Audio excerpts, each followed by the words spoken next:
In the state of Texas, a bill is being proposed to restrict the use of food stamps, SNAP, for purchasing unhealthy foods such as sugary sodas, candy, cookies, and potato chips. The goal of the bill is to encourage low-income individuals, the main target group of the SNAP program, to opt for more nutritious foods, thereby improving public health and reducing the incidence of chronic diseases such as obesity, diabetes, and heart disease. However, what has surprised many is that the American Heart Association, AHA, an organization known for its mission to prevent heart disease, the leading cause of death worldwide, has opposed this bill. The AHA's opposition has left many people confused, even disappointed. Logically, a heart-focused organization would be expected to strongly support policies that aim to limit the consumption of foods detrimental to cardiovascular health. The foods targeted by the bill, such as sugary drinks and junk food, have been shown to be closely linked to the risk of heart disease, high blood pressure, and other metabolic issues. Therefore, the fact that the AHA has spoken out against a policy clearly intended to improve public health raises serious questions about the true motivation behind this stance. Some argue that the AHA may be concerned that restricting food choices could affect participation in the SNAP program or spark controversy over personal freedoms. However, there are also suspicions about potential financial ties between the AHA and major food corporations, entities that would be directly impacted if the bill were passed. Regardless of the reason, the opposition of a major health organization to a measure aimed at limiting harmful foods is surprising and raises questions about the objectivity of its policy advocacy efforts. One of the reasons many people question the American Heart Association's AHA stance in opposing the bill to restrict unhealthy foods for SNAP recipients is the issue of conflict of interest. According to various sources, the AHA currently receives funding from several major corporations in the food and pharmaceutical industries, sectors that have a direct interest in the continued consumption of sugary, starchy, and saturated fat-rich products. Notable names among its sponsors include PepsiCo, General Mills, and companies that produce cereals, soft drinks, and processed foods. More notably, the AHA maintains a special division called the Industry Nutrition Forum, a collaborative platform between the AHA and major food companies. This forum allows food corporations to engage in dialogue, contribute to initiatives, and also serves as a formal channel for financial sponsorship. While the AHA claims this is a way to encourage better product quality within the food industry, the fact that a prestigious health organization maintains such close financial ties with companies that contribute to the obesity and heart disease epidemics raises serious doubts about its independence and transparency. A clear example of how this financial relationship may influence AHA's decisions is the fact that products high in sugar and starch still receive the Heart Check certification from the organization. In practice, many breakfast cereals, including frosted versions, have been labeled as heart-healthy by the AHA, as long as manufacturers pay a licensing fee to use the logo. What's troubling is that the nutritional content between the sugary and non-sugary versions of these cereals often shows little significant difference, fueling suspicions that the heart-healthy label may be driven more by financial incentives than by scientific evidence.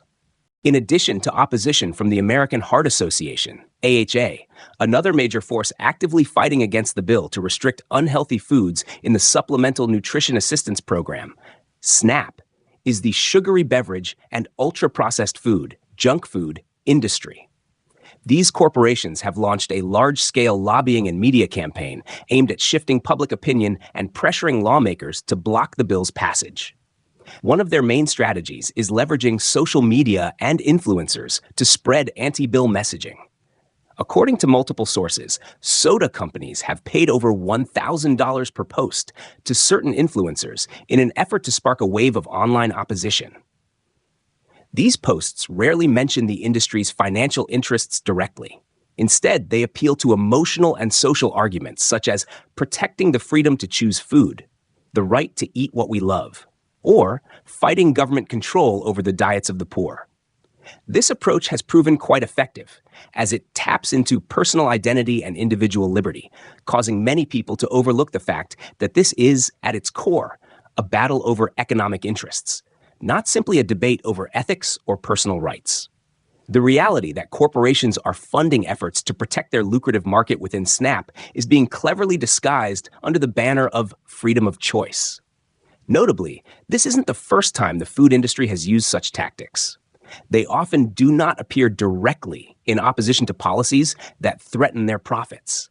Instead, they rely on intermediaries, special interest groups, or popular online personalities to do the work on their behalf.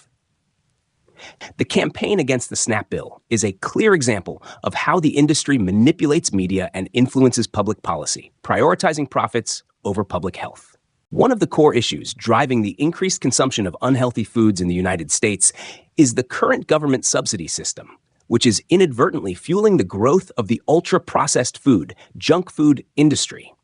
Specifically, the government has long subsidized raw materials such as industrial corn, dent corn, a type of corn not intended for direct consumption, but used to produce ingredients like high-fructose corn syrup, a common additive in sodas, candies, and processed foods. Thanks to these subsidies, the production costs of such ingredients become extremely low, allowing food companies to manufacture cheap, high-profit products. But the problem doesn't end there. After subsidizing the production process, the government continues its support through the SNAP program, which enables low-income individuals to use public funds to purchase products made from these subsidized ingredients. This creates a strange cycle in which taxpayers are essentially paying twice, once to support the agriculture that produces junk food ingredients, and again to fund their consumption through SNAP. This system may appear to support food access for the poor, but in reality, it makes unhealthy foods more accessible, contributing to rising rates of chronic illnesses such as obesity, diabetes, and cardiovascular disease. The result is an ever-growing financial burden on society, as more public funds are then required for healthcare and medication, expenses that largely stem from poor dietary habits. Viewed as a whole, the subsidy system is not broken. It is functioning exactly as intended to serve the interests of large corporations across agriculture, food production, and pharmaceuticals. However, it fails to serve the true interests of the public and the health of communities, falling far short of its original purpose. The consumption of unhealthy foods, particularly ultra-processed products high in sugar, refined starches, and saturated fats, has led to severe consequences for public health. Numerous studies have established a strong link between poor dietary habits and widespread chronic illnesses, such as obesity, type 2 diabetes, fatty liver disease, hypertension, and cardiovascular disease.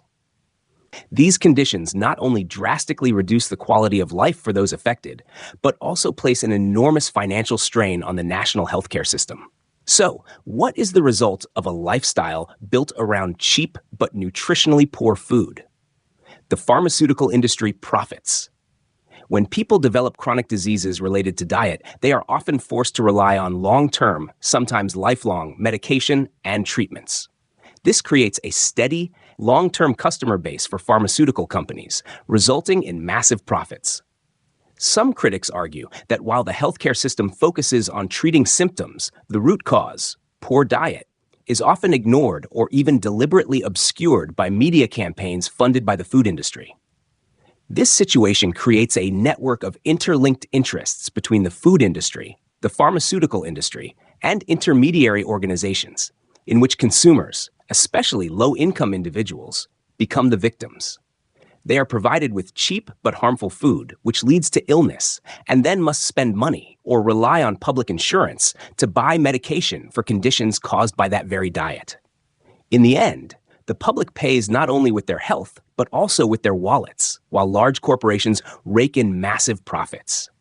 It is clear that without serious policy reform, this cycle will continue to repeat itself, increasing both the healthcare and financial burdens, and threatening the long-term sustainability of the public health system.